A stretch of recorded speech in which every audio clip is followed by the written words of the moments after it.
Today we're going to go back in time at Beamish, the living museum of the North.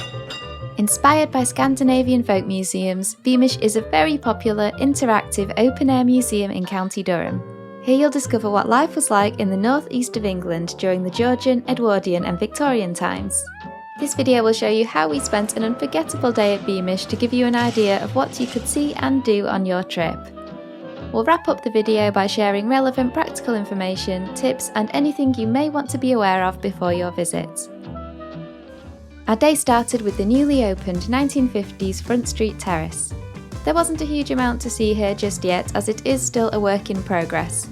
However, there was a cafe complete with a jukebox playing 50s music, Elizabeth's Hairdressers based on a shop in Middlesbrough where you can get a 1950s hairstyle, and a replica of the home of recognised artist Norman Cornish. We also popped by the Welfare Hall and Community Centre, but there was a learning activity going on with the school trip, so we didn't film inside. However, we did get some clips of these fun old school advertising signs lining the fence outside. Right by the 1950s front terrace is the 1900s town, where you can walk up the high streets lined with shops and houses and find out what life had been like in the years running up to the First World War. You might also recognise this area if you're a Downton Abbey fan, as it featured in the movie and the final episode of the TV show. Or so I've read. I've not seen the show, sorry. Take your time exploring the 1900s town, as it has to be one of the highlights of a trip to Beamish. Visit the homes of Ravensworth Terrace and stop in the numerous traditional shops that line the streets. Visit the chemist shop, which was named after the real-life chemist William Smith, who worked in Durham. Explore the photographers, where ordinarily you can have your photo taken in period costume, although this is on hold at the moment. Learn more about the Freemasons in the Masonic Hall, visit the bank and even go down to see the vaults, rats and all. Pop into the early 1900s garage to check out the collection of vehicles. I don't think you have to be a car enthusiast to enjoy looking at all the vintage cars on display. If you're feeling a bit peckish, then let your nose guide you into the incredible smelling bakery offering traditional, freshly baked goods. If you don't actually want to buy anything, you can still pop in and take a look. There's also a sweet shop where the walls are lined with jars of old-fashioned sweets. You can even watch them being made in the back of the store. After spending a lot longer than we expected in the 1900s town, we tore ourselves away and hopped aboard one of the trams. Sitting on the top floor gave us a view over the extensive museum land. It really is a big place, and as much as we like walking, it was definitely an enjoyable way to get around. We exited the tram at the 1900s Pitts Village, home to mining families in the northeast of England. Our first stop was the century-old Hetton Silver Band Hall. After the Colliery Band was founded in 1887, the original band hall was built for them in 1912. After falling into disuse, former band members donated the building to Beamish. In the Pitts Village, you can walk through the original miners' cottages on Francis Street. These homes were brought to Beamish from Hetton Le Hole after originally being built in the 1860s by the Hetton Coal Company. The costume villagers getting on with the day inside made it feel so much more real. It did actually feel a little bit like we were breaking into somebody's home. Just across from the miners' cottages is the 1850s Pitt Hill Methodist Chapel, where Sunday school would have been held. Next to the chapel stands the school, where you can walk around a classroom of tiny desks, way too small for us to sit in, and play old-fashioned games in the yard. For lunch we stopped at Davy's Fried Fish Shop, where they serve traditional fish and chips actually cooked in coal-fire ranges. They were absolutely delicious. After lunch we visited the colliery yard. At the peak of coal production in 1913, over 165,000 men and boys worked in Durham's gruelling mines. We started at the engine shed, where we watched coal being shovelled into the engine of one of the colliery locomotives, firing it up. A staff member told us they had to do this slowly as the engine had been cold for a while, and if it heated up too quickly it would damage it. From here we went into the wooden Heapstead building. It was right here that workers were lowered into the mine and coal was brought back up to the surface. The lift cages were raised and lowered using the winding engine, which you can see in the adjacent stone building. You could actually take a guided tour down into the drift mine.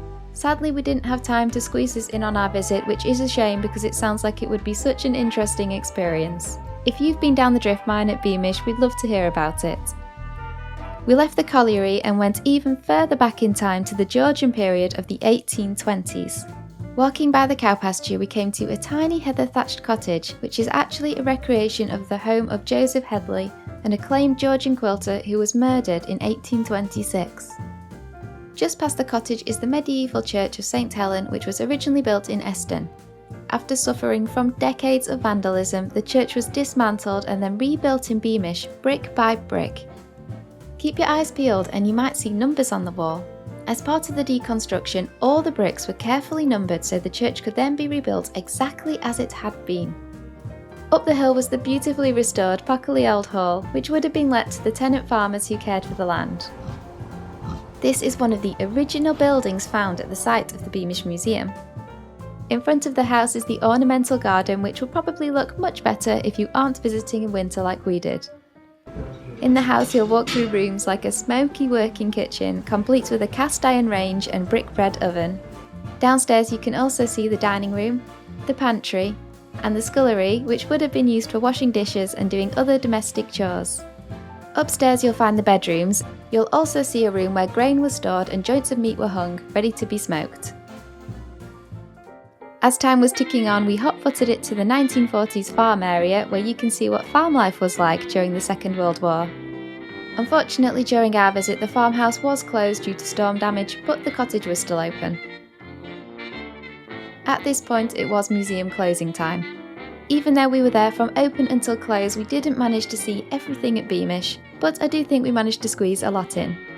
If you are looking to visit yourself, then stick around while I share some useful information and tips for your trip. Beamish is located in the beautiful countryside of County Durham.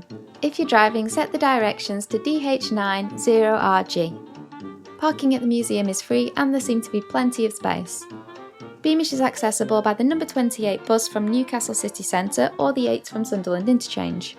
Alternatively, Chestall Street is the nearest train station, so if you can get a train to here, you can then catch a bus on to Beamish. Currently, if you would like to arrive in the morning, then you do need to book your entry slot ahead of time, but if you want to arrive from 1 PM onwards, then you can just show up. Because there is a lot to do, I would suggest booking one of the earlier slots and spending the full day there. Tickets are £19.50 per adult, £11.50 per child, and student or senior tickets are £14.50. There are also family ticket options available. This ticket then does get you unlimited access to the museum for a full year, including daytime events but not evening events. Special events are held throughout the year, so check the Beamish website to see what's coming up. Okay, next point. Beamish is huge.